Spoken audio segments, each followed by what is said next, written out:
O cara que me chama assim nunca me viu na vida. Teve outro dia um rapaz também disse umas bobagens assim para mim, e eu disse: eu vejo que você não me conhece. Nunca se interessou por saber quem eu sou, de modo que eu não vejo razão nenhuma para lhe responder. Aí não bloqueei ele. Às vezes eu bloqueio. Não tenho saco, o cara depois vai voltar para mim encher o saco. Bloqueio. Ele vai falar, mas já me respondeu. Aí Acabou de me responder. esse cara foi, passou um dia ou dois, e ele, meu nome é Jean, me desculpe, eu fui ler, realmente eu tinha uma ideia errada, não sabia. Eu disse, ótimo. Agora o cara, toda hora que ele me pergunta uma coisa, eu respondo e tal, tenho prazer de conversar com ele. É, Mas tem outras pessoas que não dá para você conversar. é o efeito da internet, né? Porque assim, conecta as pessoas de uma forma É, né, absurda, né? Pessoa que nunca nem viu tem a oportunidade de falar algo para o senhor e é. para mim. É, acho que as pessoas estão só deixando de considerar que o senhor tem 73 anos e uma carreira inteira, então o É, senhor já fez bastante coisa pelo país é. e quem faz isso não está levando em consideração. Ainda que em algum momento eu discorde, eu Não, não posso jamais só não, desconsiderar porque a o unanimidade feito. é burra Exato. exatamente porque não dá atenção ao contraditório. Né? Aconteceu isso aqui, ó. Falar em contraditório. Me lembrei de um texto que eu escrevi logo no começo, que os caras ficaram uma fera. Foi quando o Moro convidou aquela Iona, não sei o que, não lembro o nome dela, para fazer parte de um conselho lá. E disse, pô, essa mulher é contra o armamento, não sei o que e tal. Então, ela não pode participar. Então, nós temos uma convenção de convencidos, não vamos aprender nada. E mais, no momento em que nós não queremos que ela participe, nós estamos demonstrando que temos medo dos argumentos dela. Quando nós tínhamos é que encarar e fazer com que ela se transformasse numa pessoa convencida de que o desarmamentismo é uma burrice.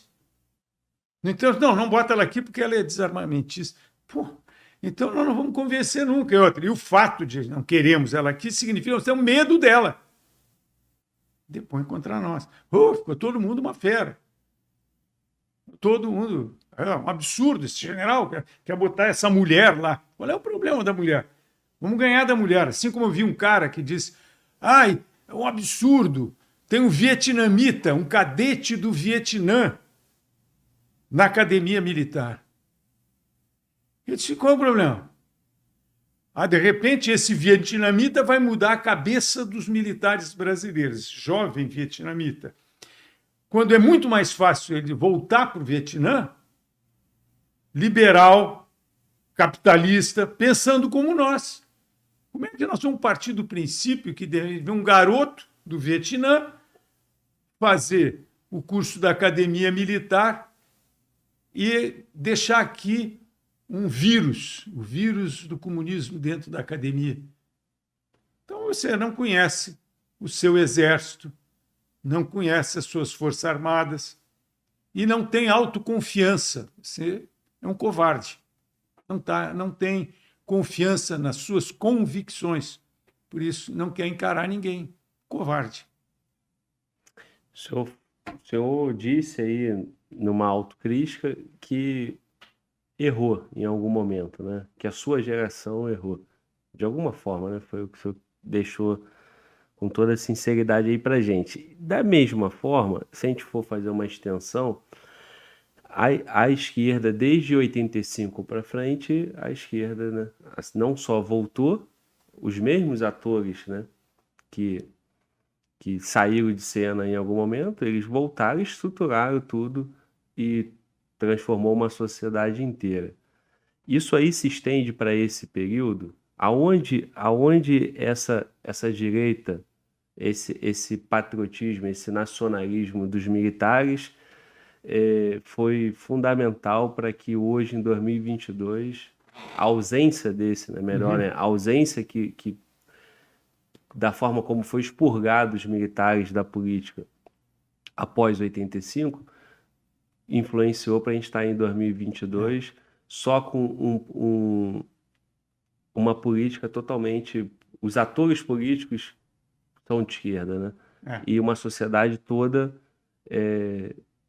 Toda não, né? Porque sabemos que não, mas uma boa hoje parte... que ela está dividida ao meio. Uma boa parte da sociedade ainda comprando esse ingresso desse filme que ele não sabe aonde vai chegar. Olha, eu vejo o seguinte, nós cometemos o mesmo erro que foi cometido durante o regime militar. Né? Durante o regime militar tem... Isso também é um pensamento bem particular meu. Nós partimos do princípio seguinte: se eu tenho a razão, se eu estou certo, se eu estou convencido de que eu estou certo, eu não preciso me explicar. O resultado que eu estou fazendo vai provar que eu estou certo. Então, durante os 21 anos de regime militar, o regime, você vai ver como começou e como terminou. Como é que era o Brasil antes, como é que é o Brasil depois. Então, eles trabalharam certo, mas terminaram desmoralizados, apesar de terem feito tudo certo.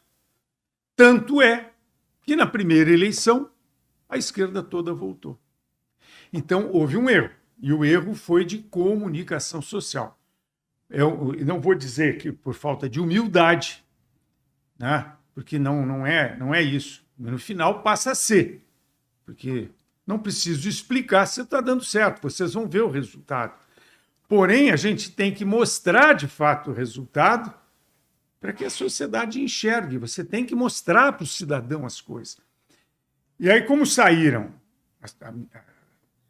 do governo, nessa época, eu já era major, quando acabou o regime militar. E aí entrou o período do grande mudo. E a minha geração pegou esse período todo. Ninguém fala nada. O maior medo que você tinha era chegar um jornalista e botar um microfone na tua frente e te fazer uma pergunta, ter que responder, porque você não podia responder nada errado que tivesse... você não recebia nem informação para dizer o que você tem que dizer. Então, você fugia da imprensa. De que forma que foi implantado esse período? Foi normativo? Normativo. Só quem fala é o comandante do Exército, é o ministro. Só quem fala são os generais, os comandantes e tal. E os próprios generais tinham cuidado para falar, porque um general de brigada ele tem que se inteirar para saber exatamente o que tem que dizer, para não se envolver no lado da política, dizer qualquer coisa ideológica ou política. Isso a partir de 85. A partir de 85. Nós tivemos a grande oportunidade que nós tivemos para mudar isso, foi quando houve essa comissão da verdade, comissão da inverdade, começou a contar um monte de mentira. E no meu entendimento, não vou dizer até que fosse um monte de mentira, mas era uma verdade contada de forma errada, ou seja, fulano foi preso e torturado. Tá bem, ele foi preso e foi torturado, não podemos negar. Mas pergunta, por que foi preso? Ninguém perguntou. Ele foi preso porque jogou uma bomba, porque matou, porque isso, porque aquilo. Tá, ele então era assassino. Ele sequestrou um avião, ele tentou matar um diplomata, que ele sequestrou o diplomata, jogou uma bomba. Né? Ninguém foi preso por nada. E se foi preso por nada, houve julgamento lá no STM, e você vê aquele livro que saiu aí, Brasil Nunca Mais, todo baseado nos arquivos do STM. Então houve julgamento. E quem errou foi punido.